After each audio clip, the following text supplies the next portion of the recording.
একটি লোকের নাম করে বলেছিলাম, তার নাম কার্তিক মহারাজ। ভোটের দুদিন আগে মুর্শিদাবাদে যে দাঙ্গাটা করিয়েছিলেন তার হোতা ছিলেন উনি, আমি সেই জন্য বলেছিলাম।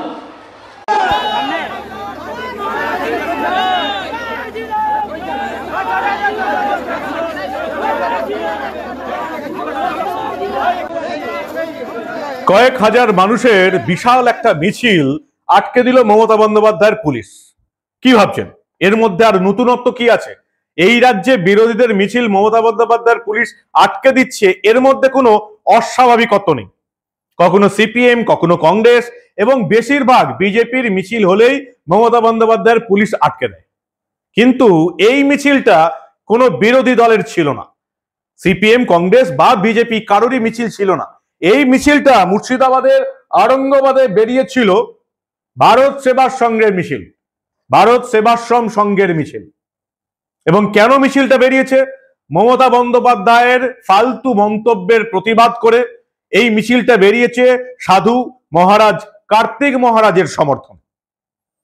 ভারত সেবাশ্রম সংঘ প্রতিবাদে নেমেছে এবং শুধু ভারত সেবা সংঘের কার্তিক মহারাজের বিরুদ্ধেই নয়, গত কয়েকটা দিন ধরে এই রাজ্যে যা হয়ে চলেছে তাতে আমাদের বাংলাদেশের কথা মনে পড়িয়ে দিচ্ছে। হুবহু বাংলাদেশ হয়ে যাচ্ছে আমাদের রাজ্যটা মমতা বন্দ্যোপাধ্যায়ের হাতে পড়ে।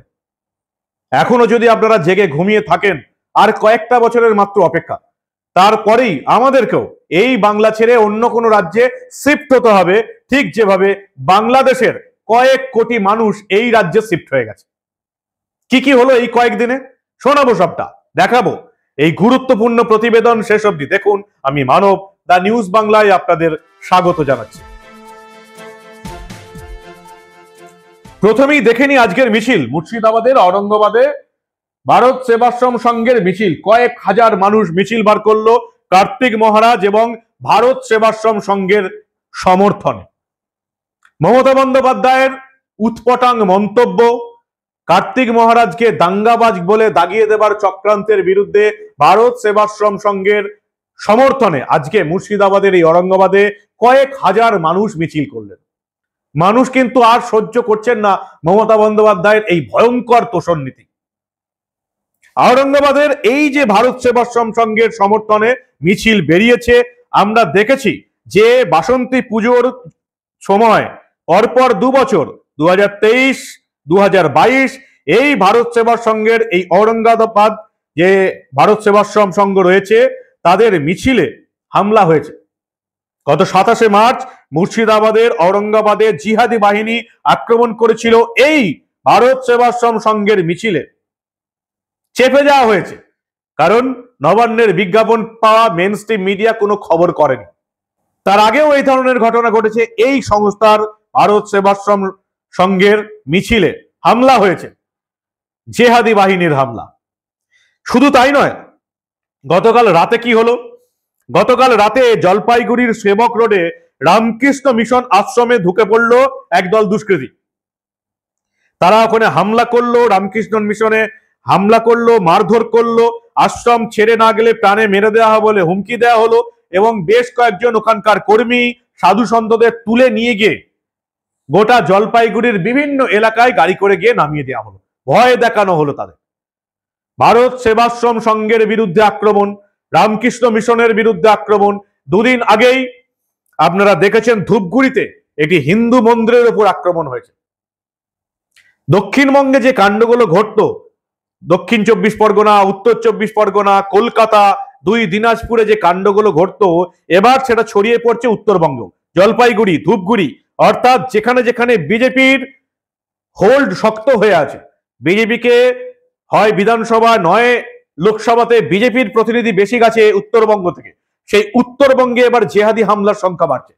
উত্তরবঙ্গ কার্তিক মহারাজ ভারত সেবাশ্রম সংঘকে আক্রমণ করলেন মুখ্যমন্ত্রী মমতা বন্দ্যোপাধ্যায়। পরপর 2 দিন, প্রথম দিন বললেন বিজেপির হয়ে কাজ করছে, বিজেপির দালাল, সাধু বলে মানি না।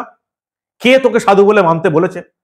কে সাধু আর কে সন্ন্যাসী সেটা তুমি ঠিক করে দেবে পিসিমণি। আগে তো নিজের দলের চোরগুলোকে সামলাও। ডাকাত রানী হয়ে নিজেদের চোরেরা কি করছে সেই খবর রাখতে পারছো না, আর রাজ্যের সাধু সন্ন্যাসীদের খবর রাখবে তোমরা? টাকা দিয়ে অন্য ধর্মের ধর্মগুরুদের কেনা যায়, কিন্তু হিন্দু ধর্মের ধর্মগুরুদের কি সত্যি কেনা যায়? মমতা বন্দ্যোপাধ্যায় রাজ্যের মুখ্যমন্ত্রী তৃণমূল নেত্রী পরপর দুদিন কি বললেন আরেকবার ছোট্ট করে শুনে নিন আপনারা। এই যে বহরমপুরের একজন মহারাজ আছেন, আমি শুনেছি অনেক দিন ধরে, কার্তিক মহারাজ। ভারত সেবা সংঘকে আমি খুব শ্রদ্ধা করতাম। আমার শ্রদ্ধার্ঘের একটা তালিকায় তারা অনেক দিন ধরে আছে। কিন্তু যে লোকটা বলে আমি তৃণমূল কংগ্রেসকে এজেন্ট বসতে দেবো না, সে লোকটাকে আমি সাধু বলে মনে করি না। তার কারণ তিনি ডাইরেক্ট পলিটিক্স করে দেশটার সর্বনাশ করছেন। আমি একটি লোকের নাম করে বলেছিলাম, তার নাম কার্তিক মহারাজ। তিনি আমাদের এজেন্ট বসতে দেয়নি। তৃণমূল কংগ্রেসের ভোটের দুদিন আগে মুর্শিদাবাদে যে দাঙ্গাটা করিয়েছিলেন তার হোতা ছিলেন উনি। আমি সেই জন্য বলেছিলাম এবং বলে যাব, আগে অধীন করতেন, এখন বিজেপি করেন। মুর্শিদাবাদে মনে রাখবেন, যে জায়গাটায় রেজিনগরে ইলেকশনের দুদিন আগে দাঙ্গা করেছিল সেইখানটায় ওনার আশ্রম, উনি আশ্রম চালান, আমার কোনো আপত্তি নেই। কিন্তু রিয়েলি আমি যখন জিজ্ঞেস করলাম ওখানে তৃণমূলের এজেন্ট নেই কেন, বললো কার্তিক মহারাজ বলেছে তৃণমূলের এজেন্টকে আমরা বসতে দেবো না। ওখানে কিছু লোককে খেপিয়েছে যারা ছানার ব্যবসায়ী, ছানা তৈরি করে বিক্রি করে। খবর আমিও রাখি।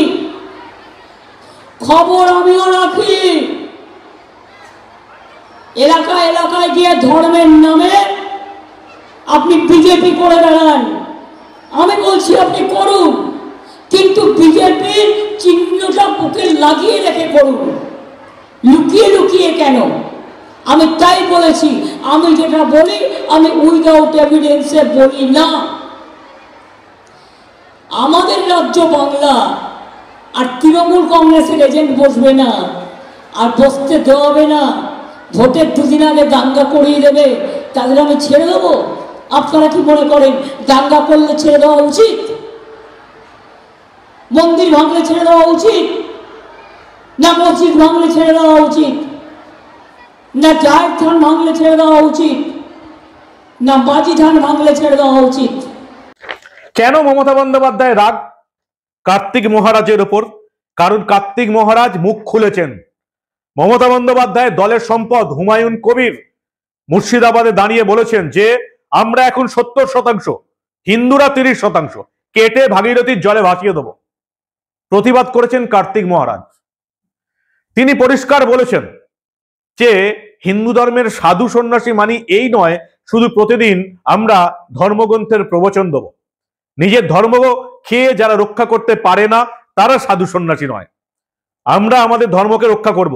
এই যে হুমায়ুন কবির এসব কথা বলছে, 70% মুসলিম 30% হিন্দু কেটে ভাসিয়ে দেবো ভাগীরথীর জলে, আমরা এর প্রতিবাদ করছি। কার্তিক মহারাজ প্রতিবাদ করেছিলেন, আর তাতেই ঘোষা হয়েছে রাজ্যের মুখ্যমন্ত্রী মমতা বন্দ্যোপাধ্যায়। একজন সাধু সন্ন্যাসী হয়ে তার দলের সম্পদ হুমায়ুন কবিরের মন্তব্যের বিরোধিতা কেন করবেন? হুমায়ুন কবির বলছে হিন্দুদের কেটে ভাগীরথীর জলে ভাসিয়ে দেবে, যার বিরুদ্ধে কোনো তৃণমূল নেতা প্রতিবাদ করেনি, তার প্রতিবাদ কেন করবে কার্তিক মহারাজ?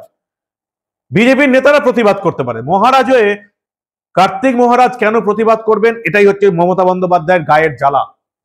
সাধুরা নিজের ধর্ম রক্ষা করতে পারবে না, বাকি সবাই নিজের ধর্ম রক্ষা করার জন্য মমতা বন্দ্যোপাধ্যায়কে ভোট দিতে পারবেন, মমতা বন্দ্যোপাধ্যায় চুপ করে দেখে থাকবেন। এটাই হচ্ছে গায়ের জ্বালা। সেই জন্য মমতা বন্দ্যোপাধ্যায় প্রথম দিন কার্তিক মহারাজকে বিজেপির দালাল বলে দেখানোর চেষ্টা করলেন, তারপরে পরিষ্কার মুর্শিদাবাদের দাঙ্গার পেছনে কার্তিক মহারাজ দায়ী, এটা পরিষ্কার বলে দিলেন বাংলার মানুষকে। সেই বাংলার মানুষকে যে মমতা বন্দ্যোপাধ্যায় বলছেন যে এই মুর্শিদাবাদের দাঙ্গার পেছনে কার্তিক মহারাজ দায়ী, সেই বাংলার মানুষকে আজকে আমি সাংবাদিক মানব গুহ পরিষ্কার জানিয়ে দিতে চাই, এই মুর্শিদাবাদের দাঙ্গাটার পেছনে একমাত্র দায়ী যদি কেউ থাকেন তার নাম মুখ্যমন্ত্রী মমতা বন্দ্যোপাধ্যায়। মমতা বন্দ্যোপাধ্যায়ের উস্কানিতেই এবারের মুর্শিদাবাদে দাঙ্গা হয়েছে। মমতা বন্দ্যোপাধ্যায়ের উস্কানিতেই গতবার হাওড়াতে দাঙ্গা হয়েছিল। মমতা বন্দ্যোপাধ্যায়ের উস্কানিতেই রামনবমীর শোভাযাত্রায় হাওড়ায় এবং উত্তর দিনাজপুরে রামনবমীর শোভাযাত্রায় হামলা হয়েছিল, হিংসা হয়েছিল। এবারেও দেখলাম গতবারের মতন মুর্শিদাবাদে বাড়ির ছাদ থেকে বিয়ারের বোতল, বোমা, ইট, পাথর পড়লো, যাতে শুধু রামনবমীর শোভাযাত্রা যারা যাচ্ছিলেন তারাই আহত হলেন না, মমতা বন্দ্যোপাধ্যায়ের পুলিশও আহত হলেন। মুসলিম ভাই বোনেরা এই তোলামুলিদের কথা শুনে তাদের প্যাঁচে পড়ে এখনো রামনবমীর মিছিলে হামলা করে যাচ্ছে। সবাই নয়, একদম মুসলিম ভাই বোনেরা চায় না যে এই ধরনের অশান্তি হোক। একমাত্র সেই সমস্ত মুসলিমরা অশান্তি করছে যারা একেবারে তোলামুলি আর যাদের স্বার্থ আছে, দল করে যারা কিছুটা কামিয়ে নিতে পারে। আর গতবারে হাওড়া বা ডালখোলার মতন এবারেও মুর্শিদাবাদে উস্কানি, রামনবমীর আগে উস্কানি দিয়েছেন রাজ্যের মুখ্যমন্ত্রী মমতা বন্দ্যোপাধ্যায়। কার্তিক মহারাজ নন, রামনবমীতে এই দাঙ্গার পেছনে সবচেয়ে বড় দায়ী যদি কেউ হয়ে থাকেন তার নাম মমতা বন্দ্যোপাধ্যায়। গোটা বাংলার মানুষ সেটা জানে। আর মমতা বন্দ্যোপাধ্যায় আজকে ভারত সেবাশ্রম সংঘের মহারাজ কার্তিক মহারাজকে দোষী করলেন। মিছিল বেরোলো আজকে, সেই মিছিল একবার আপনারা দেখুন।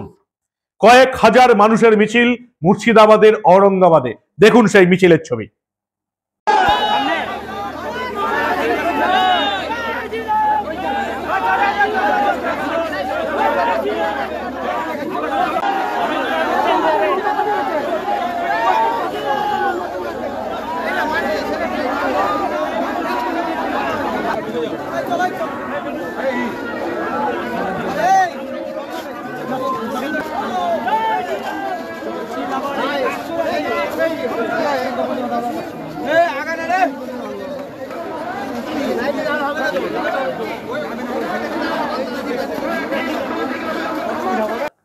শুধু ঔরঙ্গাবাদে নয়, বেলডাঙ্গাতে, মুর্শিদাবাদের বেলডাঙ্গাতে গতকাল মিছিল বেরিয়েছিল। ভারত সেবাশ্রম সংঘের ভক্তরা একটা ধিক্কার মিছিল করেছিলেন মমতা বন্দ্যোপাধ্যায়ের বিরুদ্ধে। আমাদের রাজ্যের মুখ্যমন্ত্রী, যাকে আমরা বাংলার মেয়ে হিসাবে পরিবর্তনের কাণ্ডারি রূপে 2021-এও ভোট দিয়ে রেখেছি, তার বিরুদ্ধে ধিক্কার মিছিল বেরোচ্ছে। হিন্দু ধর্মের বিরুদ্ধে বাজে কথা বলার জন্য মুখ্যমন্ত্রী মমতা বন্দ্যোপাধ্যায়ের বিরুদ্ধে ধিক্কার মিছিল বেরোচ্ছে। হিন্দু ধর্মের একজন মহারাজের বিরুদ্ধে দাঙ্গাবাজ বলে দাগিয়ে দেওয়ার জন্য মমতা বন্দ্যোপাধ্যায়ের বিরুদ্ধে ধিক্কার মিছিল বেরোচ্ছে এই বাংলায়। আপনারা আর কতদিন সহ্য করবেন? রামকৃষ্ণ মিশন জলপাইগুড়ি হামলা হয়ে গেল রাতের অন্ধকারে। কোন রাজ্যে আপনারা বাস করছেন একবার ভেবে দেখেছেন? রামকৃষ্ণ মিশনে হামলা হচ্ছে, মনে হচ্ছে না আমাদের রাজ্যটা বাংলাদেশ হয়ে যায়? বাংলাদেশে রামকৃষ্ণ মিশন, ইসকন, ভারত সেবাশ্রমের উপর হামলার ঘটনা আমরা দেখেছি, জেহাদি হামলা। সেই জেহাদি হামলা এবার শুরু হলো এই মমতার বাংলায়। কখনো রামকৃষ্ণ মিশন, কখনো ভারত সেবাশ্রম। এরপরেও আপনারা চুপ করে থাকবেন? ভারত সেবাশ্রম চুপ করে নেই, আশা করি ইসকন এবং রামকৃষ্ণ মিশনও আর চুপ করে থাকবে না। মহারাজেরা মুখ খুলেছেন, আস্তে আস্তে এবার হিন্দু ধর্মের যারা সাধু সন্ন্যাসী আছে তারা মুখ খুলবেন। সবাইকে তো আর বাংলার বুদ্ধিজীবীদের মতন কোনো কমিটির মাথায় বসিয়ে দিয়ে মাসের শেষে 1000 টাকা ভাতা দিয়ে কিনে নেওয়া যায় না। বা অন্য ধর্মের ধর্মগুরুরা যেমন 2500 টাকা 3000 টাকায় বিক্রি হয়ে গেছেন, বাংলার সাধু সন্ন্যাসীদের সেরকম টাকা দিয়ে ভাতা দিয়ে বিক্রি কিনে নেওয়া যাবে না। আপনারা কি বলবেন? পরপর ঘটনা, ধূপগিরি হিন্দু মন্দিরে হামলা, গতকাল রাতে জলপাইগুড়ি রামকৃষ্ণ মিশন হামলা। আর কেন হামলা হবে না, যেখানে রাজ্যের মুখ্যমন্ত্রী নিজে হিন্দু ধর্ম নিয়ে ছেলে খেলা করছেন, নিজে হিন্দু ধর্মের একজন সাধককে, একজন মহারাজকে, কার্তিক মহারাজকে দাঙ্গাবাজ বলে দাগিয়ে দিচ্ছেন। কোন রাজ্যে বাস করছেন আপনারা? আর কত লজ্জার মুখে পড়বেন এই নির্লজ্জ মহিলাকে পরপর ভোট দিয়ে? এবারেও যারা এই নির্লজ্জ মহিলাকে ভোট দিলেন কোনোদিন তাদের পাপের প্রায়শ্চিত্ত হবে। আপনাদের মূল্যবান এবং গুরুত্বপূর্ণ মতামত জানান দা নিউজ বাংলার কমেন্ট সেকশনে। আর দেখতে থাকুন দা নিউজ বাংলা।